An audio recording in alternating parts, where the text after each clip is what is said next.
மாத்ருதேவோ பவ, பித்ருதேவோ பவ, ஆச்சாரிய தேவோ பவ, அதிதி தேவோ பவ.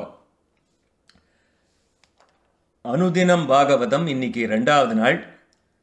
நம்ம நேத்திக்கு பாத்ம புராணத்திலேருந்து ஸ்ரீமத் பாகவத மகாத்மியம் பார்த்துட்டு வரோம். பாகவத மகாத்மியத்தில் முதல் அத்தியாயம் நேத்திக்கு பார்த்தோம்.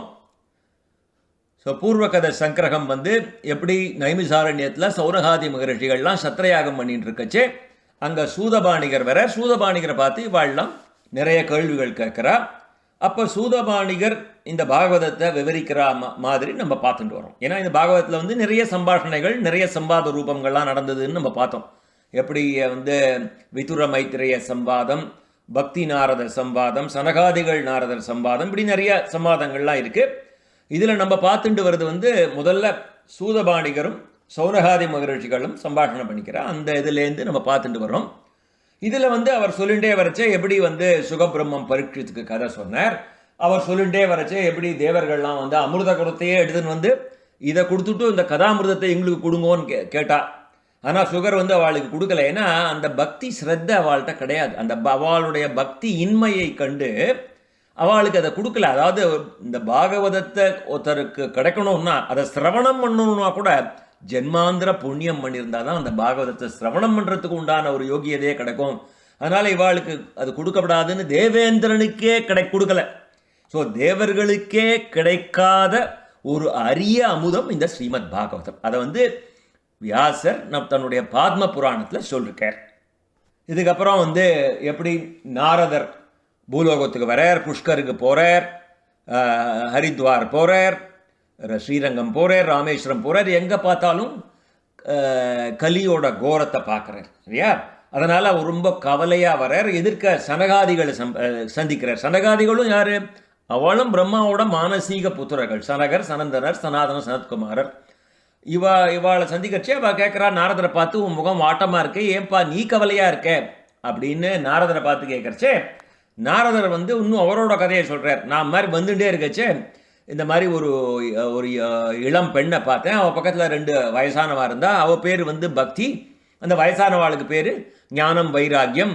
அவளோட கதையை சொன்னால் திராவிடத்திலே பிறந்து கர்நாடகத்திலே வளர்ந்து கூர்ஜரத்திலே கிழத்தன்மை அடைந்து மகாராஷ்டிரத்தில் கொஞ்சம் பாப்புலர் ஆகி பிருந்தாவனம் வந்தோடனே அவளுக்கு எவ்வளோ வந்துடுத்து. ஆனால் ஞானமும் வைராக்கியமும் எழுந்துக்கவே இல்லை. அந்த 2 வயசானவாளும் எழுந்துக்கல. அப்படிங்கிறச்சு நான் என்னோட ஞான திருஷ்டியில் பார்த்தேன். பிருந்தாவனம் சும்மா நம்ம கிருஷ்ண பகவான் இருந்து அந்த கோபிகைகளோட அந்த ஒரு பக்தி பிரவாகம், அந்த இடம் அதனுடைய கடாட்சத்தினால பக்தி உனக்கு இளமை வந்துடுத்துமா. மற்றவா 2 பேரும் எழுந்துக்க முடியலன்னு சொல்ல முடியாது. அவள் ஆன்ம சுகத்தில் இருக்கா. ஏன்னா அங்கே பக்தி தான் பரிமளிக்கும். ஞானமும் வைராகமும் அங்கே அவ்வளவா அந்த பரிமளிக்கலை. இருந்தாலும் அவள் அந்த ஆன்ம சுகத்தில் இருக்கா. அவள் ஒரு நித்ரையில் இருக்கா மாதிரி இருக்கு உனக்கு பார்க்குறதுக்கு அப்படின்னு சொல்லி அவளுக்கு எப்படி நாரதர் ஆறுதல் சொன்னார். நீ ஒன்றும் கவலைப்படாத, நான் பகவான்கிட்ட சங்கல்பிச்சு உனக்கு ஒரு நல்ல வழி சொல்கிறேன்னு நான் சொல்லிட்டு வந்திருக்கேன் அப்படின்னு சொல்கிறச்சே அப்போ தான் சனகாதிகள் சொல்கிறார், நீ அந்த பாகவத சப்தாகம் பண்ணுங்கிற மாதிரி அவருக்கு பாகவத சப்தாகம் பண்ணுறதுக்கு சனகாதிகள் வழியெல்லாம் சொல்லித்தரார். அந்த கான்டெக்ஸ்ட் தான் நேற்றுக்கு நம்ம பேசின்னு இருந்தோம். அதாவது நாரதருக்கு ஏற்கனவே சதுஸ்லோகி பாகவதம் தெரியும். அவருடைய அப்பா பிரம்மா அவருக்கு இனிஷியேட் பண்ணியாச்சு. இருந்தாலும் சனகாதிகள் இப்போ அவருக்கு அந்த சப்தாக விதிப்படி எப்படி சொல்கிறது, பாகவதத்தை சப்தாகமாக தான் சொல்லணும்னு அவசியம் இல்லை, தினம்தான் சொல்லிருக்கலாம். சர்வதா சர்வகாலேஷு சர்வத்திர ஹரிச்சிந்தனான்னு எப்பவுமே சொல்லிட்டு இருக்கலாம். there is no such thing as it has to be done in 7 days அப்படிங்கிற மாதிரி நம்ம புராணத்தில் பெரியவாள்லாம் சொல்லுவாள். அதனால் நாரதர் சொல்கிறார், நான் பக்தி கிட்ட சொன்னேன், நீ கவலைப்படாத, பகவான் கை விடவே மாட்டார் அப்படின்னு சொல்கிறச்சே அவளும் she had the faith in me. அவள் சொன்னான், தேவரிஷி நாரதரே, நீங்கள் எவ்வளோ பேருக்கு குருவாக இருந்திருக்கள். பிரகலாதனுக்கு எத்தனையோ கதைகள்லாம் சொல்லி அவனை எப்படி ஒரு கர்ப்பசீமானா வந்தான். துருவனுக்கு எப்படி வாசுதேவ மந்திரத்தை உபாசனை பண்ணி என்னென்னலாம் பண்ணிருக்கள். அதனால் நீங்கள் தான் எனக்கு ஒரு வழி காமிக்கணும் அப்படிங்கிற மாதிரி she had complete faith in நாரதர். இதை தவிர 20வது ஸ்லோகத்தில் பார்த்தோம், பாகவதம் தான் சாட்சாத் பகவானுடைய ஸ்வரூபம். மேனிரே பகவத் ரூபம் சாஸ்திரம் பாகவதம் கலோ படனாத்து சிரவணாத்து சத்யோ வைகுண்ட பலதாயகம். வைகுண்ட பதவியையே அளிக்கக்கூடியது இந்த பாகவதம் அப்படின்னு சொல்லி நேற்றுக்கு பார்த்ததோட ஒரு சுருக்கம். இப்போ நம்ம ரெண்டாவது அத்தியாயத்துக்குள்ள பிரவேசிக்கிறோம். ரெண்டாவது அத்தியாயத்தில் என்ன இருக்கு? நாரதர் பக்தியோட துன்பத்தை துடைக்க முயற்சிக்கிறார். அங்கே சொன்னோம் இல்லையா, பக்தி விண்ணப்பிச்சுக்கிறார். நாரதர் இப்போ பக்தியோட சம்பாஷணையெல்லாம் இதெல்லாம் சனகாதி முனிவர்கள்ட்ட சொல்கிற மாதிரி இல்லையா. சூதபாணிகர் சௌனகாதி முனிவர்களுக்கு சொல்கிறார். அதுக்குள்ளே என்ன நடக்கிறது? இதுக்குள்ளே நாரதர் சனகாதிகளை மீட் பண்ணுறச்சு நாரதர் பக்தி கிட்ட என்ன சொன்னாங்கிறது அதெல்லாம் விவரிக்கிறார். போம். நாரத உவாச்ச, ஏ பெண்ணே, நீ ஏன் வீணாக வருந்துகிறாய்? ஏன் சிந்தை கலங்குகிறாய்? பகவான் ஸ்ரீ கிருஷ்ணனது திருவடி தாமரைகளை இடையுறாது தியானம் செஞ்சுட்டே இரு. அவரது திருவருளால் உனது துன்பங்கள் தானாக விலகும் அப்படின்னு சொல்றார். உனக்கு எக்ஸாம்பிள் எவ்வளோ சொல்லிட்டோமா? உனக்கு கௌரவர்கள் எவ்வளோ அக்கிரம செயல்களிலிருந்து பகவான் திரௌபதியை காக்கலையா? கோபியர்கள் எத்தனை துன்பங்கள் பட்டா அந்த கோகுலத்தில், அவளையும் பகவான் நம்ம கிருஷ்ணன் காக்கலையா? அந்த கிருஷ்ணன் இப்போ எங்கே போயிட்டான்? நீ எங்கே போயிட்டான்னு நினச்சிட்டு இருக்க? நீ பக்தி அல்லவோ? தமது உயிரை விட உன்னிடம்தான் பகவான் அதிகமாக அன்பு வைத்துள்ளார். பகவான் நீ அழைச்சேன்னா அவர் பரம பாவிகள் வீட்டிற்கு கூட வருவார். நீ கூப்பிட்டா போரும்மா, நீ கூப்பிட்டா போறோம். அவர் பரம பாவிகள் வீட்டுக்கு கூட வருவார். அவ்வளவு அன்பு இந்த பக்தி மேல அந்த பகவானுக்கு. சத்தியயுகம், திரேதாயுகம், துவாபர யுகம் ஆகிய 3 யுகங்களிலே ஞானமும் வைராகியமுமே தான் முக்தி சாதனங்கள். ஆனால் இந்த கலியுகத்தில் பக்தி ஒன்றே, பக்தி ஒன்று போறோம் பிரம்மத்தோட 2 கலப்பதற்கு, அந்த முக்தியை கொடுப்பதற்கான எளிய வழி. நேற்றுக்கே பார்த்தோம் இல்லையா, கலியை ஏன் பரீட்சித்து விட்டு வச்சான்னு பக்தி கேட்குறா. அப்போ அவர் சொல்கிறார், கலி கொடூரமாக தான் இருக்குது. இருந்தாலும் இப்போ இதுக்கு முன்னாடி என்ன யுகம் இருந்தது? இதுக்கு முன்னாடி சத்தியயுகம், திரேதாயுகம், துவாபர யுகத்துலலாம் ரொம்ப கடினமான இது அந்த யோகம் பண்ணணும், இந்த யோகம் பண்ணணும், அந்த யாகம் பண்ணணும். இந்த மாதிரி ஞானமும் வைராகியம் தான் முக்தி சாதனங்கள். இதெல்லாம் கடினமான வழி. ஆனால் கலியுகத்தில் சுலபமான வழி நாம சங்கீர்த்தனம் இல்லையா? அதனால தான் கலியை விட்டு வச்சான், அப்படி பரீட்சித்து விட்டு வச்சான்னு நேற்று பார்த்தோம். அதையே தான் திருப்பியும் இங்கே 4வது ஸ்லோகத்தில் அதை ஞாபகப்படுத்துகிறார். இதை நினைத்து தான் ஆனந்தமே வடிவான ஞானஸ்வரூபமான பகவான் உன்னை தேகத்தோடு படைத்திருக்கிறார். மிக்க அழகான நீயோ ஸ்ரீ கிருஷ்ணனுக்கு மிகவும் பிரியமானவள் அப்படின்னு சொல்லிட்டு மேலே கண்டினியூ பண்ணுறார். முன்பு ஒரு சமயம் நீ என்ன பண்ண தெரியுமோ? 2 கைகளையும் கூப்பி பகவானிடம் நான் என்ன செய்ய வேண்டும் என்று கேட்க அவரும் நீ என் பக்தர்களை போஷித்து வருவாயாக என கட்டளையிட்டார். பகவானது கட்டளையை உடனே ஒப்புக்கொண்டு உன்னை கண்டு மிகவும் மகிழ்ந்த பகவான் உனக்கு முக்தி தேவியை பணிப்பெண்ணாக நியமித்து ஞானம் வைராகியம் அந்த 2ஐயும் உனக்கு குழந்தைகளாக கொடுத்தார். அவர் ஞாபகப்படுத்துகிறார் பக்திக்கு எப்படி உன்னோட என்ன ஆச்சு முன்னாடி. அதற்கு பிறகு நீ உனது நிஜஸ்வரூபத்துடனே பகவானது ஸ்ரீ வைகுண்டத்தில் பக்தர்களை வளர்த்து வந்தாய். பூ உலகிலே அடியார்களை காக்க நீ நிழல் உருவை ஏற்று வந்தாய். அப்பொழுது முக்தி, ஞானம், வைராகியம் ஆகியவர்களுடன் நீ இந்த பூமிக்கு வந்தாய்.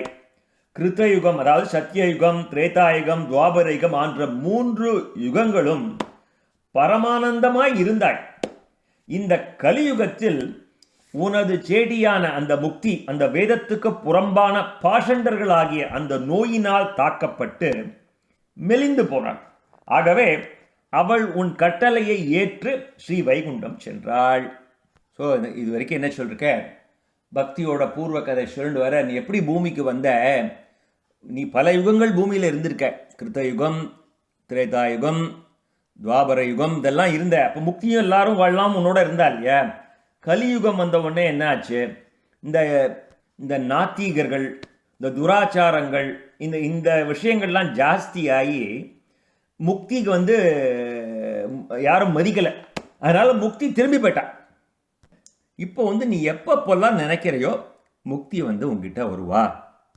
ஆனால் ஞானமும் வைராக்கியமும் உன்னை விட்டு போகலை. ஏன்னா அவள் 2 பேரும் பசங்க, அதனால் அவள் 2 பேரும் உன் கூடையே இருக்கா இல்லையா? அதுவும் எல்லாமே உன்னோட சங்கல்பம் தான். அவள் 2 பேரும் நீ தான் முக்தியை போயிட்டு வான்னு சொன்னேன், இந்த மாதிரி கஷ்டப்படுற போயிட்டு வான்னு உன்னோட பர்மிஷன் வாங்கிட்டு தான் போனான். இப்போ நீ கூப்பிடுறச்செல்லாம் வந்துட்டு போயிட்டு இருக்கா. பசங்க 2ம் உன்னோட அட்டாச்சாக உன்னோடையே இருக்குது இல்லையா? ஸோ இந்த கலிகாலத்தில் அந்த பசங்களை ஒருவரும் ஏற்றுக்கொள்ளாது ஒதுக்கி விட்டபடியால் அந்த ஞானத்தையும் வைராகத்தையும் ஒதுக்கிட்டா இல்லையா? அதனால் என்ன ஆச்சு? அவர்கள் உற்சாகம் இழந்து மூப்பை அடைந்தார்கள். அதனால் நீ கவலைப்பட வேண்டாம்.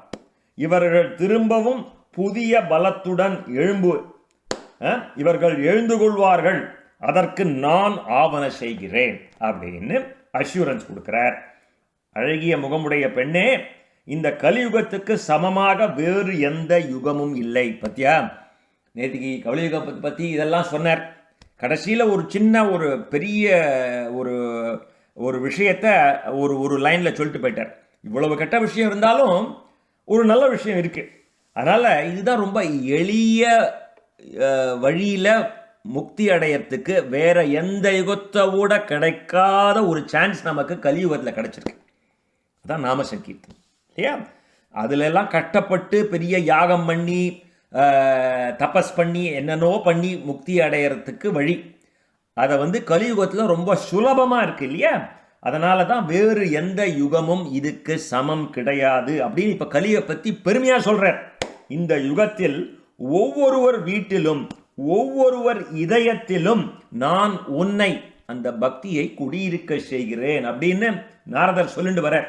இதோ பார், கர்மயோகம் ஞானயோகம் ஆகிய எல்லா நெறிகளும் தொலைவிலே நிறுத்தி பக்தியே முக்கியமாக கொண்ட பலபடியான விழாக்களை முன்னிறுத்தி நடத்தி உன்னை இந்த பக்தியை உலகெங்கும் நான் பரவ செய்வேன்.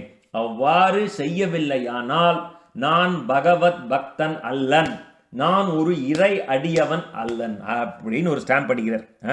ஒரு இப்போ பாருங்களேன், நமக்கு இப்போ இன்னும் பக்தி இவர் 5000 வருஷத்துக்கு முன்னாடி சொன்னார் நான் பக்தியை பரப்புறேன்னு. இப்போ எந்த யூடியூப் சேனல் எடுத்தாலும் கோடி கணக்கான வீடியோக்கள் இல்லையா? பக்தி வீட்டில் இருக்கு. பாகவதம் படிக்கப்படும் இல்லமே ஒரு க்ஷேத்திரம். நம்ம இப்போ நம்ம கிரகம் சிந்தாமணி க்ஷேத்திரம். சிந்தாமணி க்ஷேத்திரத்தில் ஆற்றுக்கு பின்னாடி கங்கா தீரம், உப்புலியப்பன் சுவாமி சன்னதி இங்கே, அதில் நம்ம இதை படிச்சுட்டு இருக்கோம். அதனால் அவ வீட்டிலே இருக்கு பக்தி இப்போ. ஸோ எங்கே பாரு விழாக்கள், பிரம்மோத்சவம், வசந்தோத்சவம்னு அது பாட்டுக்கு இன்னும் நிறையா நடந்துகிட்டே தான் இருக்கே வழிய பக்தி கொஞ்சம் கூட குறையலை. இந்த அன்பே வடிவான பக்தி எவனுடைய ஹிருதயத்திலே நித்தியவாசம் செய்கின்றாளோ அவனது மனதும் மிக்க தூய்மை பெறுகிறது. அவன் கனவிலும் யமனை காண மாட்டான், அவனுக்கு மரண பயம் இல்லை. நம்ம எல்லாரும் தெரியும், இந்த நிறைய உபாக்கியானங்கள் பாகவதத்தில் இருக்குது. நம்ம முன்னாடியும் பார்த்துட்டு இருக்கோம், இன்னும் பார்க்க போகிறோம். எப்படி புரஞ்சன உபாக்கியானத்தில் புரஞ்சனன் அவிஞாதான்னு நம்ம ஆத்மாவும் பரமாத்மாவும் நம்ம நம்ம நம்ம நம்ம உடலில் இருக்கார் இல்லையா? இந்த சரீரத்தை, இந்த ஆண் சரீரத்தை உடலாக வைத்து இதுக்குள்ளே நம்ம ஆத்மா இருக்குது. நம்ம ஆத்மாவையே உடலாக வச்சு அதுக்குள்ளே பரமாத்மா இருக்கார். பரமாத்மா நமக்குள்ளே அந்தர்யாமியாக பகவான் இருக்கின்றார். இதெல்லாம் கலியில் இது எப்படி நம்ம பக்தி பண்ணணும்னு முன்னாடி பார்த்துருக்கோம், பின்னாடியும் பார்க்க போகிறோம். நவவித பக்தி பிரகலாதன் ஸ்ரவணம், கீர்த்தனம், விஷ்ணோ ஸ்மரணம், பாதசேவனம், அர்ச்சனம், வந்தனம், தாஸ்யம், சக்கியம், ஆத்ம நிவேதனம்னு ஆத்ம நிவேதனம் பற்றியும் நிறைய நம்ம பார்த்துருக்கோம். ஸோ இதெல்லாம் அவர் சொல்லிட்டு வர பக்தி எவனுடைய ஹிருதயத்திலே நித்தியவாசம் பண்ணுறாளோ அவனோட மனசு மிக்க தூய்மை பெறுகிறது, அவன் கனவிலும் யமனை காண மாட்டான் அப்படின்னு ஒரு ஸ்டாம்ப் அடிக்கிறார். 16வது ஸ்லோகம் இது. ஸோ கண்டினியூ பண்ணுறார். பக்தியோட மகிமையை பற்றி சொல்லிகிட்டே வர்றார்ப்பா. தவம், வேதம் ஓதுதல், ஞானம், கர்மயோகம் ஆகிய எந்த சாதனங்களாலும் பகவானை வசப்படுத்த முடியாது. அது ரொம்ப கஷ்டப்படணும். இது ரொம்ப சுலபமான வழி. அதுக்கெல்லாம் நிறைய தியானம் பண்ணணும். யமம், நியமம், பிராணாயாமம், பிரத்யாகாரம்னு ஞானமாக மார்க்கம் பண்ண எல்லாம் நம்மளோட முயற்சி, அது நிறைய பண்ணணும். ஆனால் பக்திக்கு மட்டுமே பகவான் ரொம்ப ஈஸியாக கட்டுண்டவர். இதற்கு கோபிகைகள் தான் உதாரணம். The great example, the epitome of bhakti வந்து நம்ம கோபிகைகள்னு சொல்கிறாங்க. பல்லாயிரக்கணக்கான பிறவிகளிலே செய்த புண்ணியத்தின் பயனாலேயே ஒருவனுக்கு பக்தி யோகத்திலே மனம் ஈடுபடுகிறது. இது எல்லாருக்கும் வந்துவிடாது இல்லையா? எல்லாருக்கும் பக்தி ஈஸியாக வந்துவிடும். நம்மளே பார்த்துட்டு இருக்கோம். பல்லாயிரக்கணக்கான பிறவிகளிலே செய்த புண்ணியத்தின் பயனாலேயே இந்த பக்தியிலே நமக்கு ஒரு ஈடுபாடு வருது. கலியுகத்தில் பக்தியே ஒரு சிறந்த சாதனம். முக்திக்கு இதுவே ஒரு சிறந்த சாதனம். பக்தி இருப்பின் இறைவன் நம் கண் முன்னே நிற்பான். இதை நிறைய மகான்கள் பிரத்யக்ஷமாக பார்த்துருக்கார். ராமகிருஷ்ணருக்கு நிறையா தடவை காளி வந்து பிரத்யக்ஷம். விவேகானந்தர் நமக்கு தெரியும், முதல்ல நீ பகவானை நீ நேராக பார்த்துருக்கியான்னு ராமகிருஷ்ணர் கேட்குறச்சே, நான் பார்த்துருக்கேனான்னு கேட்குறியேப்பா, நான் உன்னை இப்போ எப்படி பார்க்குறேனோ அதே மாதிரி நான் பார்த்துருக்கேன் காளியை, உனக்கு வேணுனாலும் நான் காமிக்கிறேன் அப்படின்னு சொல்லுவேன். அதுக்கப்புறம் தான் அவர் மனசு மாறுவார். ஒவ்வொருத்தட்டியாக போய் கேட்பார் இல்லையா விவேகானந்தர், நீ கடவுளை பார்த்துருக்கியா, நீ கடவுளை பார்த்துருக்கியான்னு அவருக்கு நம்பிக்கை கிடையாது. அதுக்கப்புறம் யாரோ சொல்வா, இவர் வந்து என்ன படிக்காதவர் ராமகிருஷ்ணர், ஒரு கோவில் பூஜாரி இல்லையா, 8ஆம் கிளாஸோ 7ஆம் கிளாஸோ இல்லை ஸ்கூலுக்கே போனாரான்னு எனக்கு தெரியாது. அப்பேற்பட்ட compared to Vivekanandar who studied in an English medium school and all those things, right? அவர் யாரோட்டெல்லாம் போவார். தேவேந்திரநாத் தாகூர்கிட்ட போவார், அவரை போய் கேட்பார். கடைசியில் வந்து பகவத் சங்கல்பம் ராமகிருஷ்ணர் முன்னாடி வருவார். அந்த மாதிரி பக்தி உன் கண் முன்னே நிற்பாள் அப்படின்னு இங்கே ஸ்டாம்ப் அடிக்கிறார். பக்தியை நிந்திப்பவன் ஏற்காதவன் இந்த உலகங்களில் துன்பத்தை தான் பெறுவான். முன்பொரு சமயம் பக்தனான அம்பரீஷனை அசட்டை செய்ததனால் துர்வாச மகரிஷி மிகவும் துன்பத்திற்கு உள்ளானார். அம்பரீஷி சரித்திரம் 9ஆம் நவம ஸ்கந்தத்தில் நம்ம பார்த்துருக்கோம், திருப்பியும் பார்க்க போகிறோம் பின்னாடி.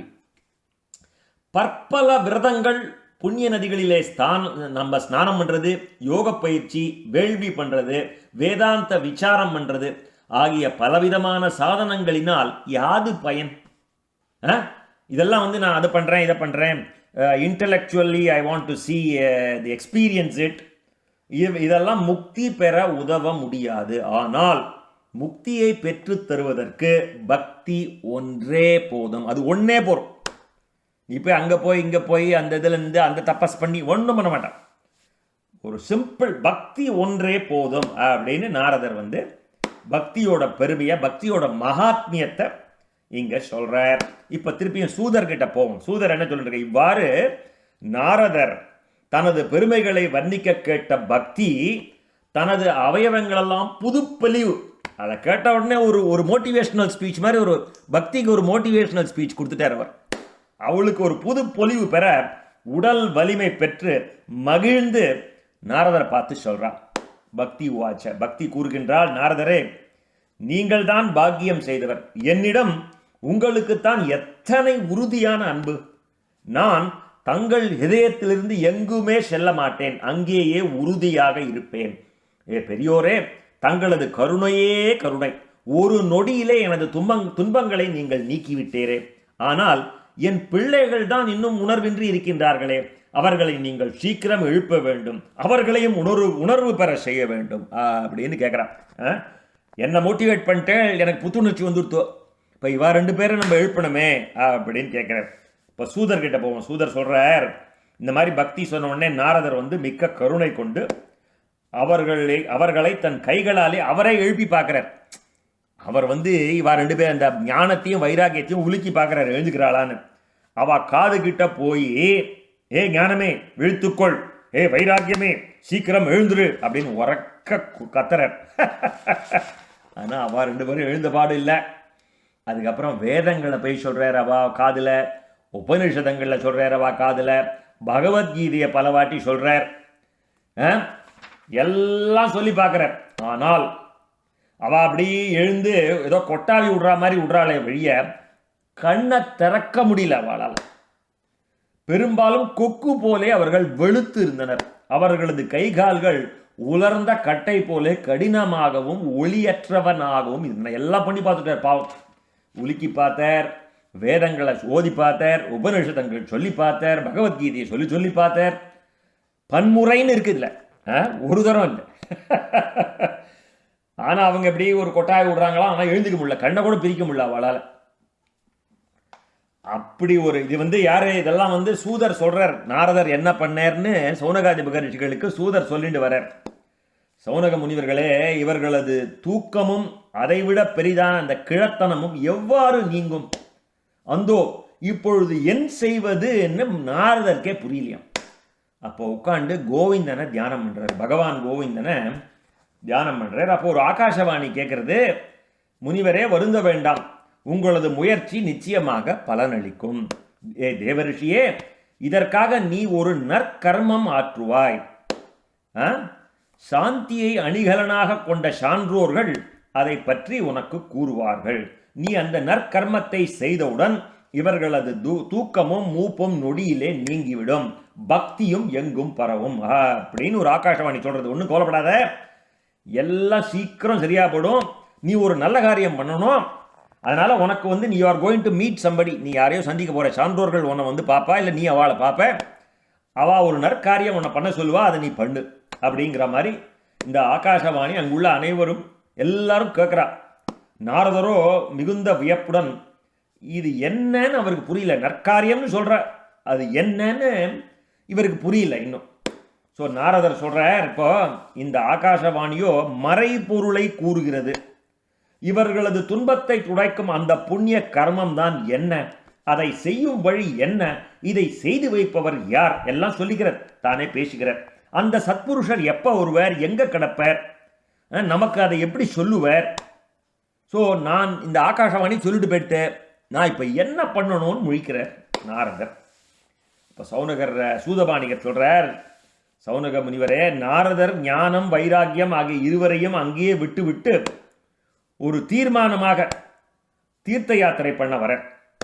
அங்க வழியில் நேர்படும் முனிவர்களிடம் ஆகாசவாணி கூறிய புண்ணிய கர்மத்தின் சாதனம் பற்றி ஒவ்வொருத்தரா கேட்கிறார். இப்போ என்ன பண்றாரு, அங்கேருந்து கிளம்பிட்டார். அந்த பக்தியை அங்கே விட்டுட்டு, ஞான வைராக்கியம் அங்கேயே இருக்கா, அவளை விட்டுட்டு இவர் ஒரு தீர்த்த யாத்திரையாக கிளம்பி போகிற வழியில் வர பெரிய மனுஷாலாம் இவாள்லாம் தீர்த்த அங்கே வந்து முனிவர்கள்லாம் இருக்காங்க. அவள்கிட்ட கேட்குறாரு, இந்த மாதிரி ஆகாசவாணி சொல்லித்துப்பா, என்னன்னு எனக்கு புரியலையே. ஸோ அவர் கூறியதை மட்டும் கேட்ட அந்த பெரியவாழ்லாமும் அவளுக்கும் அந்த விடை தெரியல. ஸோ சிலர் அதை செய்வதே மிகவும் கடினம்ங்கிறா, டிஸ்கரேஜ் பண்ணுறா. சிலரோ இதை பற்றி நிச்சயமான இந்த ஒரு பதிலை பெறுவது அவ்வளோ சுலபம் இல்லைப்பா இது. சில பேர் வந்து எனக்கு தெரியாதுப்பா, மௌனமாக இருக்கா சில பேர். வேறு சிலரோ இதற்கு தவறான பதிலை கூறி அதனால் நாம் அவமானப்பட நேர்ந்தால் என்ன செய்வதுன்னு நம்ம ஏதாவது தப்பாக சொல்லி ஏதாவது ஆயிட போகிறதுன்னு அவள் வந்து வாய மூடின்னு இருக்கா. ஸோ இவருக்கு வந்து விடை கிடைக்கல. உலகங்களும் ஆச்சரியத்தில் ஆழ்ந்து ஆஹா ஆஹா என்று மக்கள் தங்களுக்குள் ரகசியமாக, ஐயா வேதம் சொல்லியாச்சு. நாரதர் ஏற்கனவே அந்த ஞானத்தோட காதலியும் வைராகியத்தோட காதலியும் வேதத்தை ஓதியாச்சு, உபநிஷத்தை ஓதியாச்சு, பகவத்கீதையை ஓதியாச்சு, திரும்ப திரும்ப ஓதியாச்சு. இதெல்லாம் பண்ணியும் இவாளுக்கு ஒன்றும் இவர்கள் தூக்கத்திலேருந்து எழுந்துக்கலையே. வேற என்ன உபாயம் தான் எல்லாரும் பேசிக்கிறாள், காதோடு காதா பேசிக்கிறாள். யோகீஸ்வரனான நாரதருக்கே தெரியலையே. இப்பூ உலகத்தாவரான இந்த மக்களுக்கு இவாளுக்கு எப்படியா தெரியும்? நாரதர் தேவ ரிஷி, அவருக்கே தெரியலன்னா இந்த ஜனங்களுக்கு எப்படி தெரியும் அப்படின்னு அவள்லாம் பேசிக்கிறான். இவ்வாறு நாரதர் கேட்பதற்கு அனைத்து ரிஷிகளும் முனிவர்களும் இதற்கான பதிலை அறியாததால் இது செயற்கு அரிய செயல் என்று மட்டும் நிச்சயமாக எல்லாரும் சொல்றா. இது வந்து ஆனா ஒன்று தெரியும்பா, இது ஏதோ செயற்கு அரிய செயல், இது வந்து ஒரு ரொம்ப இது ஒரு சீக்ரெட் திங், அது மாத்திரம் எங்களுக்கு புரியுது அப்படின்னு சொல்லி ஒன்றும் கொஞ்சம் ஏற்றி விட்டு போய்ட்றா அவரை. அவருக்கு ஒன்றும் புரியல, ரொம்ப கவலை நாரதருக்கு. பத்ரிகாசிரமம் வரார், என்ன இந்த மாதிரி சொல்கிறார், நான் வந்து ஞானம் வைராகியத்தை எழுப்பணும் அப்படின்னு சொல்லி அங்கே நம்ம தவம் பண்ணலாமா அப்படின்னு ஆரம்பிக்கிறார். அப்போது வந்து அப்போ தான் அந்த மாதிரி தவம் பண்ணி நம்ம தெரிஞ்சுக்கலாமான்னு ஆரம்பிக்கச்சே அப்போ தான் இந்த கோடி சூரிய பிரகாசம் பொருந்திய சனகாதி முனிவர்கள் அங்கவா எதிர்க்க வரவா வந்து ஆவிர்வதிப்பா. நம்ம சங்கல்பம் அது மாதிரி நாரதர் மாதிரி யாராவது சங்கல்பம் பண்ணிட்டா ஒரு காரியத்துக்கு தானே வரா. எப்போவுமே நம்ம சங்கல்பம் பண்ணிக்கிறது தான் இருக்கு. when you have a positive desire and when you are longing for it, the universe will conspire to make it happen. நம்ம வந்து இது நடக்கணும், பகவானே இது நடக்கணும், அது பகவான் அனுப்புவார். யாரையாவது ஒருத்தரை நமக்கு பகவான் நிச்சயமாக அனுப்புவார். இப்போ நாரதருக்கு கோடி சூரியம் பிரகாசம் பொருந்திய சனகாதி முனிவர்கள் அவள் முன்னாடி வந்து நிற்கிறா. அவளை பார்த்துட்டு நாரதர் நமஸ்காரம் பண்ணுறார். நாரதர் கேட்குறார், பெரியோர்களே, இன்னைக்கு நான் உங்களை சந்தித்தது ரொம்ப பெரும் பயன். என்னிடம் கருணை கொண்டு எனது சந்தேகத்திற்கு நீங்கள் தான் விடை சொல்லணும் அப்படின்னு கேட்குறாரு. நாரதருக்கு தெரியும் இவாள் யாருன்னு. இவாளும் பிரம்மாவோட மானசீக புத்திரர்கள். ஸோ முதல்ல பிரம்மா வந்து இந்த பிரபஞ்சத்தை படைக்கிறது முதல்ல வந்து இந்த சனகாதிகள் படைக்கிறார். சனகாதிகள் வந்து கூப்பிட்டு என்னால் பிரம்மா வந்து யார்ட்டையாவது இந்த படைப்பு தொழிலை ஒப்படைக்கணும் இல்லையா, படைப்பு தொழிலை சனகாதிகள்கிட்ட சொல்கிறார், நீங்கள் கொஞ்சம் இந்த படைப்பு தொழில் ஏற்றுக்க முடியுமா அப்படின்னு கேட்குறா. அவள் சொல்கிறா, இல்லைப்பா நாங்கள் வந்து எப்போவும் 5 வயது சிறுவர்களாக அந்த மாதிரி தோற்றத்தில் ஞானிகளாக இருக்க விரும்புகிறோம், இந்த படைப்பு தொழில் எங்களுக்கு ஆசை இல்லைன்னு அவள்லாம் போயிடுறான். இதான் இந்த பேக்ரவுண்ட் ஸ்டோரி வரும், பாகவம் படிக்கிறச்சே வரும். ஸோ அதுக்கப்புறம் ருத்ரனை படைப்பார். ருத்ரன்ட்ட கேட்பார், நீ படைக்கிறியான்னு. ருத்ரன் வந்து ருத்ர கணங்களாக படைக்க ஆரம்பித்த உடனே உனக்கு படைப்பு தொழில் வேண்டாம்ப்பா, நீ வேற ஏதாவது பண்ணு அப்படின்னு சொல்லிவிட்டு அதுக்கப்புறம் தான் இந்த மன்வந்திரம் ஆரம்பிக்கும். சுவயம்புவ மனு சதரூபாவை படைப்பார். அவள் மூலமாக தான் வந்து படைப்பு தொழில் வந்து அப்புறம் வந்து அவளுக்கு எப்படி 2 பசங்க 2 பிள்ளைகள், பிரியம்பதன் உத்தானபாதன்னு, அப்புறம் அவளுக்கு 3 பொண்கள், ஆகூதி தேவகூதி பிரசூதிங்கிறது எப்படி நம்ம மன்வந்தரங்கள் எப்படி வந்தது, எப்படி மனுஷனை படைச்சாங்கிறதெல்லாம் அந்த படைப்பு இந்த கிரியேஷனில் பாகவதத்தில் வரும். ஸோ அப்படி வந்தவா தான் இந்த சனகாதி முனிவர்கள். அந்த சனகாதிகள் வந்து இவர் நமஸ்காரம் பண்ணுறார். நீங்கள்லாம் யோகீஸ்வரர்கள், மகா யோகீஸ்வரர்கள், அறிஞர்கள், எல்லாம் படித்தவா. நீ பார்க்கறதுக்கு தான் நீங்கள் 5 வயது பாலகர்கள் மாதிரி இருக்கீங்க என்ன, ஆனால் முன் தோன்றியவர்களுக்கும் கஷ்யபர் முதலிய பிரஜாபதிகளுக்கும் முன்னாடி தோன்றினவா நீங்கள். எப்பொழுதும் இப்போ வந்து எல்லாரும் எப்பவுமே இந்த ஸ்துதி பண்ணுவா இல்லையா, பகவானை ஸ்துதி பண்ணுற மாதிரி ஸ்தோத்திரம் பண்ணுற மாதிரி பெரியவாள் என்ன, எப்பொழுதும் வைகுண்டத்திலேயே வாசம் புரிபவர்கள், பகவான் ஸ்ரீ ஹரியின் திருநாமங்களையே ஓதிக்கொண்டிருப்பவர்கள், பகவானது திருவிளையாடல்களான அந்த அமுதத்தை சதா பருகிக்கொண்டு மெய்மறந்த நிலையிலே நீங்கள் இருப்பவர்கள். உங்கள் பகவத் கதைகளை செவியார பருகுவதே உண்ணும் சோறு பருகும் நீர். நம்மாழ்வார் பின்னாடி உபயோகிப்பது உண்ணும் சோறு பருகும் நீர் தின்னும் வெற்றிலை எல்லாம் கண்ணன் அப்படின்ற. அது கிருஷ்ண பிரேமன் நான் சொல்லி கேட்கணும். இந்த ஒரு சின்ன டயக்ரஸிங் ஹியர். அந்த நம்மளால் நினச்சிப்போம் நம்மாழ்வாருக்கு உண்ணும் சோறு பருகும் நீர் தின்னும் வெற்றிலை, அதாவது எல்லாமே கண்ணன்னா அது ஏதோ அந்த அவர் நம்மாழ்வார் வந்து உண்ணும் சோரை வந்து கண்ணனாகவும் பருகும் நீரை கண்ணனாகவும் தின்னும் வெற்றிலை கண்ணனாகவும் பார்த்தார் அப்படின்னு நம்ம நினச்சிப்போம். அது அப்படி இல்லையா, அது அவர் எங்கே சாப்பிட்டார், அவர் புளிய மரத்தடியில் அவர் எங்கே சாப்பிட்டார். அதாவது கண்ணனே உண்ணும் சோறு, கண்ணனே பருகும் நீர், அவருக்கு கண்ணனே தின்னும் வெற்றிலை, அப்படி அர்த்தம் எடுத்துக்கணும்னு நம்ம கிருஷ்ண பிரேமையாண்டாங்க. அது வியாக்கியானம் பிரமாதமான ஒரு வியாக்கியானம். நம்மளாம் என்ன நினச்சிவோ அதரவே எடுத்துப்போம். நம்மாழ்வாருக்கு உண்ணும் சோறு எதை பார்த்தாலும் கண்ணனா பார்க்குறாரு போல் இருக்கு, அப்படி பார்க்குறாரு நினச்சிப்போம். இல்லை, கண்ணனை தான் அவருக்கு உண்ணும் சோறு, கண்ணனே பருகும் நீர், கண்ணனே தின்னும் வெற்றிலை. அந்த அட்ஜெக்டிவ்ஸ்லாம் இங்கே இவர் போடுறாருங்க. ஸோ இதெல்லாம் சொல்லிகிட்டே வர ஸ்ரீ ஹரியே நமக்கு சரணம் என்கின்ற வார்த்தையே உங்களது திருவாயிலிருந்து வெளிவரும் தாரக நாமம் இல்லையா, நீங்கள் எப்பவும் சொல்லிகிட்டே இருப்பள் ஸ்ரீ ஹரியே நமக்கு சரணம். ஆகவே காலத்தின் கோலமான இந்த மூப்பு உங்களிடம் அண்டாது. ஏன்னா அவள் எப்போவுமே 5 வயசு சிறுவர்கள் மாதிரி பாலகர்கள் மாதிரி இருக்காதனால அவளுக்கு மூப்பெல்லாம் கிடையாது, எப்போவும் 5 வயசு. மகா பாக்கியத்தின் பயனாக இந்த மாதிரி இருக்கு. முன்பொரு காலத்திலே தங்களது பூர்வ நெறித்தலிலேயே ஸ்ரீ விஷ்ணு பாஷர்களான ஜெய விஜயர்கள் கீழே பூவுலகில் வந்து பிறந்து உங்கள் கருணையினால் திரும்பவும் வைகுண்டம் போனார்கள். இந்த கதையெல்லாம் ஞாபகப்படுத்துகிறா அவருக்கு. இந்த ஹனுமாருக்கு ஜாம்பவான் ஞாபகப்படுத்துகிற மாதிரி நீங்கள் முன்னாடி இந்த ஜெய விஜயர்களை சபிச்சாள் இல்லையா, அதுக்கப்புறம் நீங்கள் அந்த பாப விமோச்சனம் ஒன்று கொடுத்துட்டாள். அவள் வந்து உள்ளே விட மாட்டேன்னா இல்லையா சனகாதிகளை, வைகுண்டத்துக்குள்ளே விட மாட்டேன்னா உடனே சனகாதிகளை அவளை சபிச்சு அதுக்கப்புறம் அவள் வந்து இரண்யாட்சகன், இரண்யகசிபு, சிசுபாலன், தந்தவக்ரன், ராவணன், கும்பகர்ணன் இந்த மாதிரி இவாளாக பிறந்து திருப்பியும் வந்து சாப விமோச்சனம் கடைஞ்சி எப்படி வந்தா பார்த்தியா, அது நீங்கள் தான் அவளுக்கெல்லாம் அந்த கடாட்சம் பண்ண அதெல்லாம் சொல்லி இவாளை வந்து that is preparing to listening அப்படின்வா. அதாவது எடுத்த உடனேயே அவரோட இதுக்கு போகாத, என்ன வேணுமோ அதை கேட்காத. நம்ம எப்போவுமே நூத்திர சனகாதிகளுக்கு இப்போ நம்ம முகஸ்துதி பண்ணணும் ஆத்மஸ்துதி பண்ணணுங்கிற அவசியம் இல்லை. இருந்தாலும் சில சமயம் அவளோட ஸ்ட்ரென்த்தை அவளுக்கு ஞாபகப்படுத்துகிற மாதிரி இந்த மேனேஜ்மெண்ட் ஸ்கூல்லலாம் சொல்வா, there should be a committed speaker and a committed listener and the speaker should speak into the listening of that person. சும்மா காது ஹியரிங் இல்லை, அதை ஆழமாக கேட்கணும் இல்லையா? அவளை கேட்க வைக்கிறார். அவளுக்கெல்லாம் சாப விமோச்சனம் கொடுத்துருக்கள், இவாளுக்கெல்லாம் பண்ணிருக்கள், இதெல்லாம் பண்ணிருக்கள். இப்போ நான் இருக்கேன் நம்மளோட இதுக்கு கடைசியில் வர எடுத்தோடனே எனக்கு காரியம் ஆகணும்னு அவர் போல அப்படி சொல்லிட்டு மகாபாகியத்தின் பயனாக உங்களோட தரிசனம் எனக்கு கிடைச்சதுப்பா. கருணை கடலான நீங்கள் தீனனான எனக்கு அருள் புரிய வேண்டும். அந்த அசரீரியை எனக்கு கூறிய மாதிரி சொல்லிட்டு போயிட்டு, அது என்னன்னு எனக்கு புரியல, நான் அதை எப்படி அனுஷ்டிக்கணும், இதுதான் நீங்கள் தான் எனக்கு சொல்லணும். இந்த பக்தி ஞானம் வைராகியம் ஆகிய மூவருக்கும் எவ்வாறு சுகம் கிடைக்கும், அனைத்து வர்ணத்தவர்களும் இவர்களை அன்போடு ஆதரிக்கணும், இதுக்கு எதான உபாயம் நீங்கள் சொல்லணும் அப்படின்னு கேட்குறேன். இப்போ இதெல்லாம் கம்யூனிகேஷன் ஸ்கில்ஸு. ஹனுமானோட கம்யூனிகேஷன் ஸ்கில்ஸு சொல்லின் செல்வன் கம்பரை சொன்ன மாதிரி சோகத்தில் இருக்கிறச்சே கதை பேச முடியாது. சீதையை பார்த்துட்டு வந்துட்டேன்னா நான் அங்கே போனேன், இவ லங்கினி இருந்தால் லங்கினி அடித்தேன், அங்கே போனேன் இங்கே போனேன்னு சொல்ல, எடுத்த உடனே கண்டேன் சீதையைன்னு சொன்னார் இல்லையா? நம்ம ஆத்துலேயே எங்கள் அம்மா சொல்லுவார், நீ ஏதாவது நல்ல காரியம் ஆச்சுன்னா நீ உனக்கு இந்த எக்ஸாம் பாஸ் பண்ணிட்டியானா கண்டேன் சீதையாடான்னு கேட்பா. அவ்வளோதான் கேட்பா, நீ பாஸ் பண்ணிட்டியா ஃபெயில் ஆகிட்டான்லாம் கேட்க மாட்டான். அந்த மாதிரி கண்டேன் சீதைன்னு சொல்லுடா சீக்கிரம், கண்டேன் சீதைன்னு சொல்லுடா சீக்கிரம்னு வா. அந்த சமயத்தில் அந்த கம்யூனிகேஷன் எடுத்த உடனே நேர விஷயத்துக்கு போயிடணும். இங்கே எப்படி பேசுகிறார் பாருங்க, ரொம்ப லகுவாக எல்லாத்தையும் சொல்லி இதெல்லாம் பண்ணுறீர்கள், நீங்கள் தான் எனக்கு கொஞ்சம் இது பண்ணணும். நம்ம கண்ட வாழ்ட்டெல்லாம் போய் நம்ம பாத்தில் கேட்பா, அந்த காலத்தில் என் புள்ள படிக்கலை, எனக்கு எதாவது கொஞ்சம் சிபாரிசு பண்ணி எதாவது கொஞ்சம் சேர்த்து விட்ருங்க, கொஞ்சம் இழுத்து விட்ருங்கோ அப்படின்னு யார்கிட்டையும் போகக்கூடாது. பகவான் இருக்கிறச்சே பகவான் ஒருத்தங்கிட்ட மாத்திரம்தான் நம்ம சரணாகதி பண்ணணும்.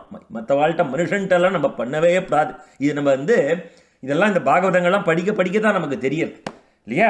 இப்போ அந்த சனகாதி முனிவர்கள் என்ன சொல்கிறா, தேவரிஷி நாரதரே நீங்கள் கவலையை விடுங்க, மனதிலே மகிழ்ச்சியாக இருங்கோ, முன்காலத்திலிருந்தே இதுக்கெல்லாம் வழி இருக்குப்பா, இதுக்கெல்லாம் வழி இருக்கு, ஆன்டிடோட் இருக்கு, கவலைப்படாத.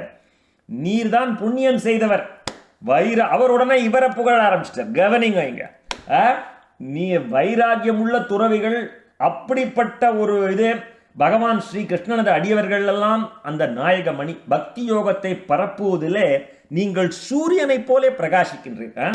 அந்த இதை வீணையை வச்சுட்டு சதா சர்வ காலமும் சர்வதா சர்வகாலேஷு சர்வத்திர ஹரிச்சிந்தனான்னு அப்பப்போ நீங்கள் தான் எப்பவும் வீணையை மீட்டுண்டு பாடிட்டு இருக்கீர்கள். பக்தியை பரப்புவதிலே உங்களுடைய ஈடுபாடு ஒரு வியப்பை தரும் ஒரு புதிய முயற்சி அல்ல. இறையடியார்களுக்கு பக்தியை பரப்புவதுதான் ஏற்ற செயல். இந்த பிரபஞ்சத்திலே மகரிஷிகள் பற்பல உபாயங்களை முன்பே கூறியிருக்கிறார்கள். ஆனால் அதெல்லாம் எளிதானவை அல்ல. மகரிஷிகள்லாம் சொல்லிட்டு போயிட்டா அதை பண்ணு இதை பண்ணுன்னு, அதெல்லாம் கடினமானவை. முடிவிலே சொர்க்கம் முதலிய புண்ணிய உலகங்களை பெற்றுத்தரும். அது மோட்சம் கிடைக்காது. சொர்க்கத்துக்கு வேணா போயிட்டு வரலாம், திருப்பியும் பூமியில் திருப்பியும் அதெல்லாம் சுழற்சி இந்த ரைட் இந்த. ஆனால் பகவானை அடைவிக்கும் முக்தி நெறி இதுவரை மறைபொருளாகத்தான் உள்ளது. அதெல்லாம் ஒரு மர்மமாக தான் இருக்கு. உடனே ஸ்ட்ரெயிட்டாக சொல்லிட மாட்டான் இல்லையா? வேதமே மறை நூல் தான் சொல்லுவா இல்லையா? எல்லாம் மறைச்சு தான் சொல்லியிருக்கு அப்படின்பா. அந்த மாதிரி அந்த வழியை உபதேசிக்கும் மகான் கிடைப்பதற்கு அரியவர். அந்த வழி பெரும்பாலும் இறை தவத்தினால் தான் பெறலாகும். அந்த ஆகாசவாணி உனக்கு கூறிய அந்த நற்கர்மம் பற்றி நாங்கள் கூறுகின்றோம். மனதை முதல்ல தூய்மையாக வைத்துக்கொண்டு ஒருமைப்பாட்டோடு இதை கேளு. முதல்ல நம்ம மனசை சுத்தம் பண்ணிக்கணும். நம்ம மனசுக்குள்ள அந்த ஜெயராம சர்மா சொல்லுவார் கதையில், ஒரு பொலிட்டிக்கல் மீட்டிங்க்கு போகிற, இந்த ரோட்டில் உட்காந்து அந்த பொலிட்டிக்கல் மீட்டிங் கேட்குற, எங்கேயாவது இந்த 200 ரூபா பேண்ட்டு அழுக்காயிட போகிறதுன்னு ஒரு 5 ரூபாய் கைக்குட்டியை அது மேலே போட்டுட்டு உட்காந்துக்கிறியடா. ஒரு 200 ரூபா பேண்ட்டுக்கே இத்தனை ஜாக்கிரதையாக இருக்கியே. உன் மனசுக்குள்ள பகவான் இருக்கார். உள்ளம் திருக்கோயில் ஊனுடம்பு ஆலயம்னு சொல்லிட்டு போனார் திருமூலர் இல்லையா? நம்ம அகம் ஆத்மா குடாகேசகன்னு நம்ம பகவத்கீதையில் கிருஷ்ண பரமாத்மா சொன்னார் இல்லையா? அந்த மாதிரி இந்த மனசை எவ்வளோ சுத்தமாக வச்சுக்கணும். ஏன்னா அதில் பகவான் உட்காந்துருக்காரு, அதை எவ்வளோ சுத்தமாக வச்சுக்கணும். அதனால் முதல்ல சொல்கிறார், இது ஒரு திவ்யமான விஷயம். அதனால் மனசை முதல்ல தூய்மையாக வச்சுக்கோ, ஒருமைப்பாட்டோட ஃபோக்கஸ். மனசை முதல்ல க்ளீன் பண்ணிவிடும், நல்லா சுத்தமாக வச்சுக்கோ. மனசை சுத்தமாக வச்சுக்கிறதுக்கு என்ன பண்ணணும் நம்மளாம்? அதுக்கு தான் சத் சங்கத்துக்கு வரும். சத் சங்கத்வே நிச்சங்கத்துவம், நிச்சங்கத்வே நிர்மோகத்துவம், நிர்மோகத்வே நிச்சல தத்துவம், நிச்சல தத்துவே ஜீவன் முக்தி. இதெல்லாம் இருந்தால் அந்த மோகங்கள், காமம், நெறி பார்த்தோம் இல்லையா? நம்ம அடைய விடாத என்ன தடுக்கிறது? காமம், குரோதம், மதம், இல்லையா? நம்ம நம்ம வந்து இந்த டிசையர், லஸ்ட்டு, கோபம் எல்லாம், என்வி, ஜலசி, போட்டி, பொறாமை இதெல்லாம் க்ளீன் பண்ணிட்டு சுத்தமாக ஒருமைப்பாட்டோடு கேளு நாரதரே. இந்த திரவிய யஜ்ஞம், இந்த பொருள்கள் கொண்டு செய்யும் வேள்வி, தவ வேள்வி, யோக வேள்வி, வேதம் ஓதுதலான ஞான வேள்வி என்கின்ற இவற்றை எல்லாம் அவன் சொல்லுவான். நம்ம ஜோசியங்காரன்ட்ட போனால், நீ இந்த கோயிலில் போய் இது கட்டிட்டு வா, அந்த தவம் பண்ணு, இந்த யோகம் பண்ணு. ஆனால் இவை அனைத்தும் சொர்க்கம் முதலிய புண்ணிய உலகங்களை தான் தரும். நீ அந்த பரிகாரம் பண்ணி, இந்த பரிகாரம் பண்ணி, எல்லாம் பண்ணி சொர்க்கம் வரைக்கும் ஒரு டூரிஸ்ட் மாதிரி போயிட்டு வருவேன். இங்கேருந்து ஜப்பான் போயிட்டு வர மாதிரி. இதெல்லாம் பண்ணால் நீ ஜப்பான் போயிட்டு சொர்க்கம் போயிட்டு திருப்பி தான் வரணும். ஆனால் பண்டிதர்கள் ஞான வேள்வியே முக்தி நல்கும் நற்செயலாக கூறுகின்றார்கள். அந்த ஞான வேள்வி என்ன இப்பதான் சொல்ல போறேன். அது 60வது ஸ்லோகம், நம்ம 2வது அத்தியாயத்தில் 60வது. அந்த ஞான வேள்வி சுகபிரம்மம் பரீட்சித்துக்கு கூறிய ஸ்ரீமத் பாகவத பாராயணமே. பார்த்தீங்களா? 60வது ஸ்லோகத்தில் தான் அந்த மறைச்சிருந்த விஷயத்தை ஒரே அடி அடிக்கிறார். இப்போ முதல்ல நாரதர் சனகாதிகளோட ஸ்துதி பண்ணார். திருப்பி சனகாதிகள் நாரதரை ஸ்துதி பண்ணார்.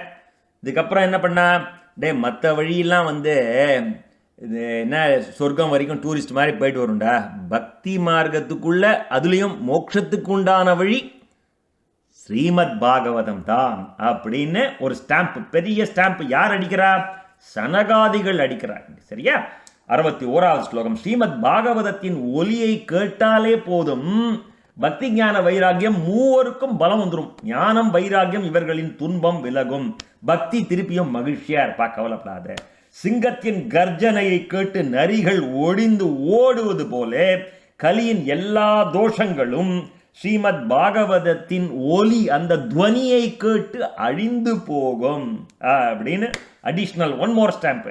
ஸ்ரீமத் பாகவதத்தின் ஒலியின் வலிமையினாலே, அந்த துவனியோட வலிமையினாலே அன்பு சுவை, அந்த பிரேம ரசத்தை பெருக்கும் பக்தி, அந்த பக்தியானவள் ஞானம் வைராக்கியம் ஆகிய இருவருடன் ஒவ்வொருவர் வீட்டிலும் ஒவ்வொருவர் இதயத்திலும் நர்த்தனம் புரிவாள். இதை ஹைலைட் பண்ணிக்கோ. 63வது ஸ்லோகம்.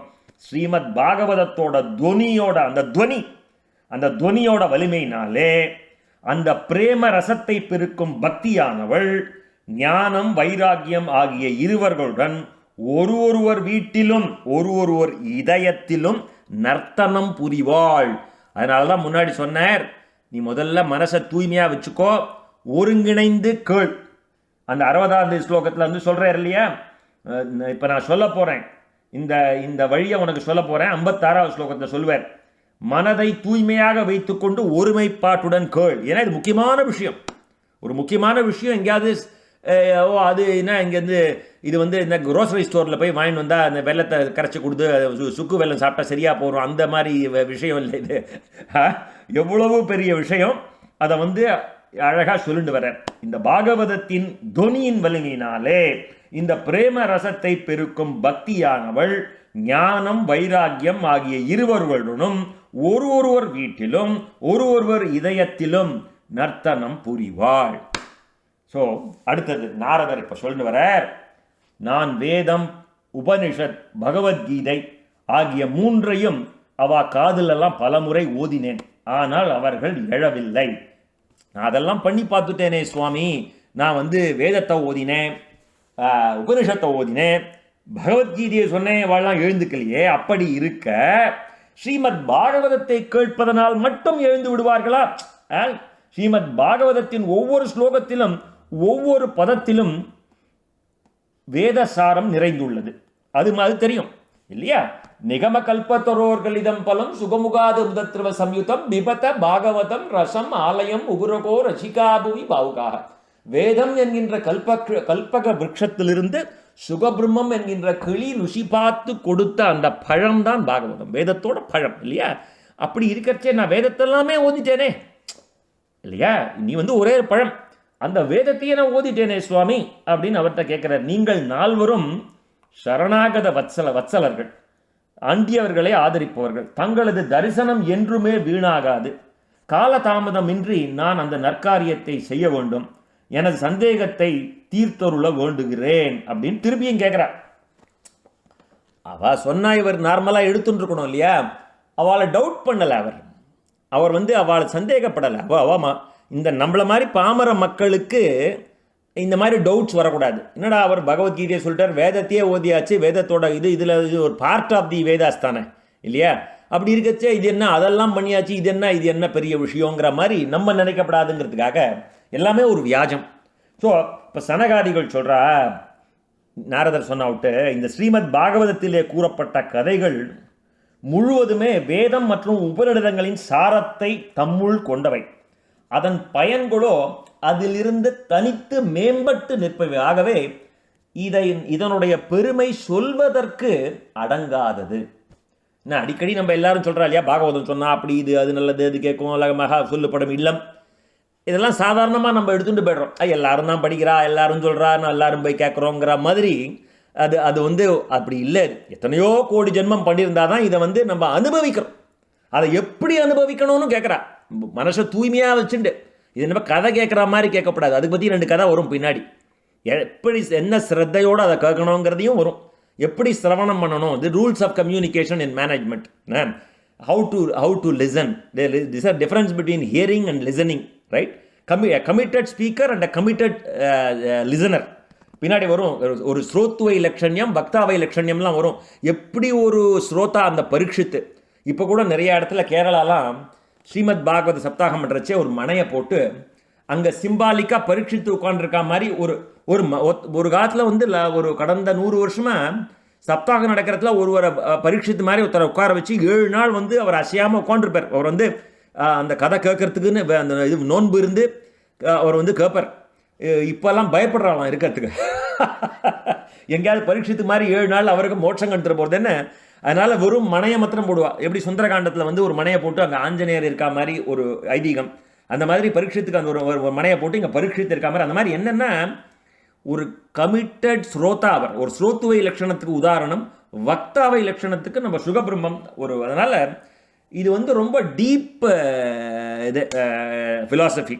இது நம்ம வந்து நமக்கு எளிசாக அது வந்து கடையில் வாங்குகிற மிட்டாய் மாதிரி நமக்கு இப்போ வந்து அவ்வளோ எளிய இதில் வந்து நமக்கு கிடைக்கிறது. பகவானும் நம்ம பண்ண புண்ணியம்.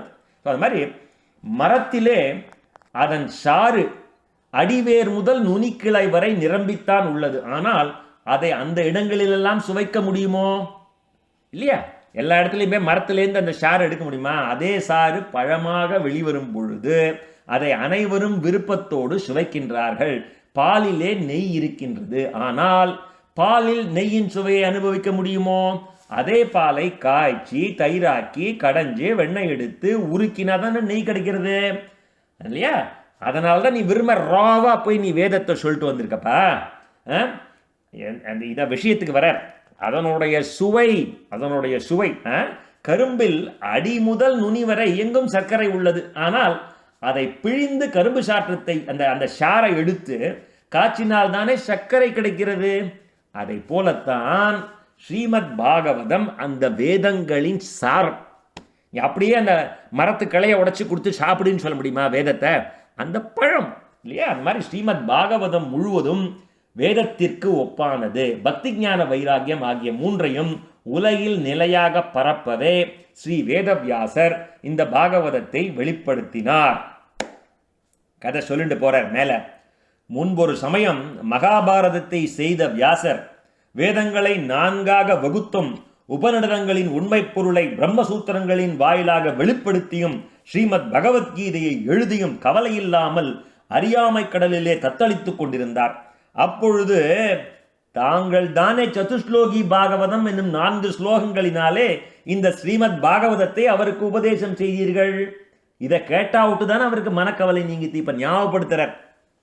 எப்படி நாரதர் வந்து சனகாதிகளுக்கு ஞாபகப்படுத்தினா, எப்படி நீங்கள் வந்து அந்த சனகாதிகள் வந்து ஜெய விஜயர்களை சாபம் கொடுத்து அவளுக்கு சாப விமோச்சனம் கொடுத்து என்னென்ன விஷயங்கள்லாம் பண்ணுறீர்கள், நீங்கள் எப்பேற்பட்ட பராக்கிரமசாலி அப்படின்னு அவரை சொல்ல, இப்போ அவர் நாரதர் சொல்கிறார். நாரதர் என்ன மறந்து போயிட்டலா? நீங்கள் ஒரு தரம் வந்து நடந்து போயின்னு இருக்கச்சே வியாசர் வந்து ரொம்ப கவலையாக உட்காண்டிருந்தார். நீங்கள் போய் வியாசரை பிரேரணை பண்ணி, வியாசர் என்ன கவலையாக இருந்தார்? நான் எவ்வளவோ எழுதிட்டேன்ப்பா, மகாபாரதம் எழுதிட்டேன், பிரம்மசூத்திரம் எழுதிட்டேன், பகவத்கீதை எல்லாம் சொல்லிட்டேன், எல்லாம் சொல்லியும் 17 புராணம் எழுதிட்டேன், இருந்தும் எனக்கு ஒரு மனசு ஒரு சாந்தி இல்லையேன்றச்சு நீங்கள் தான் வந்து வியாசருக்கு சதுஸ்லோகி பாகவதமாக 4 ஸ்லோகத்தை சொல்லி நீ பகவானுடைய கல்யாண குணங்களை எழுதணும், நீ ஸ்ரீமத் பாகவதத்தை எழுதணும்னு நாரதர் நீங்கள் தானே அவருக்கு சொன்னார். இந்த ஒன்று நம்ம ஞாபகம் வச்சுக்கணும், எல்லாருக்குமே நாரதர் தான் குரு. வால்மீகிக்கும் நாரதர் சொல்லி தானே வால்மீகி ராமாயணம் எழுதினார். வால்மீகி என்ன ஒரு வழிப்பறி கொள்ளக்காரனாக இருந்தார் இல்லையா? அவர் வந்து கேட்டார், ஒரே ஒரு கேள்வி கேட்டார், நீ வந்து வழிப்பறி கொள்ள பண்ணி வீட்டில் எல்லாருக்கும் ஜீவனம் அதில் தான் நடந்துட்டுருக்கு, உன்னோட இதில் வந்து அவள்லாம் சாட்டுன்னு இருக்கா, உன்னோட சுகத்தை அவள்லாம் அனுபவிக்கிறாளே, நீ இந்த வழிப்பறி பண்ணுறதுனால வருகின்ற பாவத்தையும் அவள் ஏற்றுப்பாளா, நீ போய் கேட்டுண்டு வாங்குறார். அவர் வீட்டுக்கு போய் கேட்குறார், அப்பா அம்மா அவள் மனைவியெல்லாம் கேட்குறார், இதனால் எவ்வளோ பாவம் இருக்கே, எல்லாரும் ஒன்றா சமமாக பகிர்ந்து போயிடலான்னு கேட்குறாரு. எங்களுக்கு எதுக்கியா பாவம், எங்களுக்கு பாவங்கள்லாம் கிடையாதுன்னு ஒன்னே. அதுதான் அவர் வந்து ஐ ஓப்பனர். ரத்னாகராக இருந்தார் இல்லையா, அவர் வழிப்பறி கொள்ளைக்காரராக இருந்தவர். நாரதர் இனிஷியேட் பண்ணி ராமநாமத்தை இனிஷியேட் பண்ணி, ராமன் சொல்ல வரல அவருக்கு, மராமரான் தான் அவருக்கு வரும். வாயில் ராமன்னு கூட வராத வால்மீகி எப்படி ராமாயணம் எழுதின மாதிரி வால்மீகிக்கும் அவர் தான் பண்ணார், வியாசருக்கும் அவர் தான் பண்ணார். எப்படி வியாசருக்கு வந்து அவர் வந்து அந்த உபதேசம் பண்ணி, எப்படி வியாசர் வந்து அந்த சதுஸ்லோகி பாகவதத்தை அவர்கிட்டேருந்து வாங்கிட்டு விஸ்தாரமாக 18,000 ஸ்லோகங்கள் 12 ஸ்கந்தங்கள் வியாசர் அதை எழுதினார் இல்லையா, அதெல்லாம் ஞாபகப்படுத்துகிறார். அதனால் உங்களுக்கே தெரியும் இதில் என்ன வியப்பு, இதில் என்ன சந்தேகம். எங்களிடம் போய் கேட்கிறீர்களே, நீங்கள் தான் அவர்களது கவலைகளையும் துன்பங்களையும் நீக்க ஸ்ரீமத் பாகவத புராணத்தை அவளுக்கு சொல்லணும், நீங்கள் தான் அவளுக்கு சொல்லணும் அப்படின்னு சனகாதி முனிவர் நாரதருக்கு அந்த ஆகாசவாணி சொன்னதோட சூக்ஷமமாக சொன்னது அந்த இதை விஷயத்தை இவருக்கு சொல்கிறார். இதான்ப்பா அந்த நற்காரியம் சொல்லிட்டு போனா இல்லையா, அது வேற ஒன்றும் இல்லை, ஸ்ரீமத் பாகவதத்தை அவளுக்கு நீ பாராயணம் பண்ணணும் அப்படின்னு சொல்கிறார். இது வந்து 74வது ஸ்லோகம். 75 நாரதர் கூறுகின்றார், மகனியர்களே, தங்களது தரிசனம் ஜீவராசிகளின் பாவராசிகளை ஒரு நொடியிலே பொசுக்கி அழித்து அனைத்து நலன்களையும் நல்குவது. சம்சார சூழலான இந்த காட்டு தீயிலே வெந்து சாம்பலாகும் மக்களுக்கு அந்த தீயை அழித்து ஒழிக்கும் பெருமழை நீங்கள். 1000 முடிகள் கொண்ட ஆதிசேஷன் தன் 1000 முகங்கள் இருந்தும் பெருமழை போலே வர்ஷிக்கும் அந்த பகவானுடைய திருக்கதை அமுதத்தை செவியார பருகி நிற்பவர்கள் தாங்கள். அன்பின் இலக்கணத்தை, அந்த பிரேம பக்தியை விளக்கும் விருப்பத்துடன் தங்களை சரணடைந்து நான் வேண்டுகிறேன். பல பல பிறவிகளில் செய்த நற்செயல்களின் புண்ணியங்களெல்லாம் ஒன்று திரட்ட அந்த பெரும் புண்ணியத்தினாலேயே மனிதனுக்கு சான்றோர்களின் இணக்கம், அந்த சத்சங்கம் கிடைக்கிறதுக்கு அவ்வளோ பாக்கியம் பண்ணிருக்கணும். வாசல்லையே கதை நடக்கும். நான் டெல்லியில் கரோல் பாகில் கிருஷ்ணபேமேனா கதை சொல்லிட்டு இருப்பார். 84 நிறையா பேரோட போவேன். அப்போ சொல்லுவேன், நம்ம கிருஷ்ணபேமேனா கதை சொல்லிருக்கார், கொஞ்சம் கேட்டு போவோம் பாகவதம் அப்படின்னு சொல்லுவேன். அப்போ வந்து எல்லாரும் சொல்லுவா, நோபடி கூட வருவா, nobody was interested. Not that எனக்கு ஒன்றும் தெரியாது, அப்போ பாகவதம் தெரியாது. அப்போ எனக்கு இந்த இது 84 கரெக்டாக. அதுக்கப்புறம் 85லேருந்து என்னோட நண்பன் மூலமாக தான் எனக்கு ஸ்ரீ கிருஷ்ணபிரேமி அண்ணாவோட சத்சங்கம் கிடச்சிது.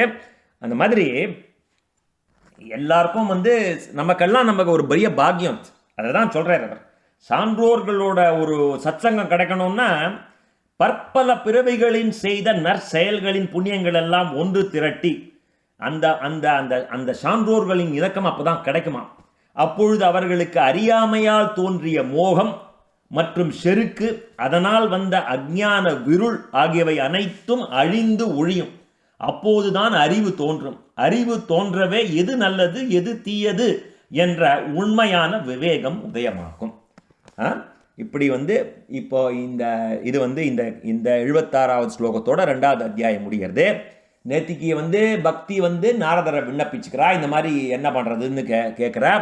இந்த மாதிரி இருக்காளே வாழலான்னு இன்றைக்கி நாரதர் கதையெல்லாம் பார்த்தோம். நாரதர் வாழை எப்படி எழுப்பி பார்த்தார், அப்புறம் அவரோட ஞான திருஷ்டியில் எப்படி ஆகாஷவாணி வந்து சொல்லித்து அது ஒரு சான்றோர்கள் உனக்கு ஹெல்ப் பண்ணுவாங்கிறச்சு, எப்படி சனகாதிகள் என்ன பண்ணணும் அப்படின்னு அதுக்கு உண்டான இது வந்து ஸ்ரீமத் பாகவத இது வந்து பாராயணமே இதற்கு மருந்து, அதை நீங்கள் செய்ய வேண்டும்னு அவ சொல்லி அதை வந்து நாரதரோட பெருமையும் சனகாதிகள் சொல்லி நம்ம இந்த 2வது அத்தியாயத்தை இப்போ நம்ம வந்து பக்தியோட பெருமை எவ்வளோ தூரம் கேட்டிருக்கோம் இதில், அது வேற நிறையா கேட்டோம் இன்றைக்கி. பக்தியோட பெருமை மற்ற ஞான வைராக்கியங்கள்லாம் மற்ற யுகத்தில், திரேதாயுகம், துவாபர யுகம், கிருத யுகத்திலலாம் எவ்வளவு கடினமான மார்க்கமாக இருக்கக்கூடிய அந்த இதெல்லாம் ஞான மார்க்கத்தில் வந்து இந்த யமம் நியமம் பிராணாயாமம் பிரத்யாகாரம் பண்ணுறதை விட சுலபமான வழி பக்தி தான், பக்தி மார்க்கம் நம்ம கலியுகத்தில். அதனால் இதனோட இம்பார்ட்டன்ஸ் எல்லாம் இன்றைக்கி பார்த்தோம். மீதத்தை நாளைக்கு 3வது அத்தியாயத்திலே பக்தியோட துயரம் எப்படி நீங்கிறது இல்லையா. முதல்ல நேற்றுக்கு கஷ்டப்பட்டா இன்றைக்கி மருந்து கிடச்சிடுத்தோ, நாளைக்கு அந்த மருந்தை சாப்பிட்டுட்டு எப்படி அது நிவர்த்தியாக போகிறது அப்படிங்கிறத நாளைக்கு நம்ம பார்க்க போகிறோம். நாம சங்கீர்த்தனம் யஸ்ய சர்வ பாப பிரணாசனம் பிரணாமோ துக்க சமனஹாசம் தம் நமாமி ஹரிம்பரம். ஸ்ரீ ஹரையே நமः, ஸ்ரீ ஹரையே நமः, ஸ்ரீ ஹரையே நமः. யதக்ஷரபத பிருஷ்டம் மாத்ராஹீனம் துயத் பவேத் தத்சர்வம் க்ஷம்யதாம் தேவ நாராயண நமோஸ்துதே. விசர்கபிந்து மாத்ராணி பதபாதாக்ஷராணி ச ன்யூனானி ஷாதிதிக்னானி சமஸ்வ புருஷோத்தம. ஸ்ரீ கோபிகா ஜீவனஸ்மரணம் கோவிந்தா கோவிந்தம்.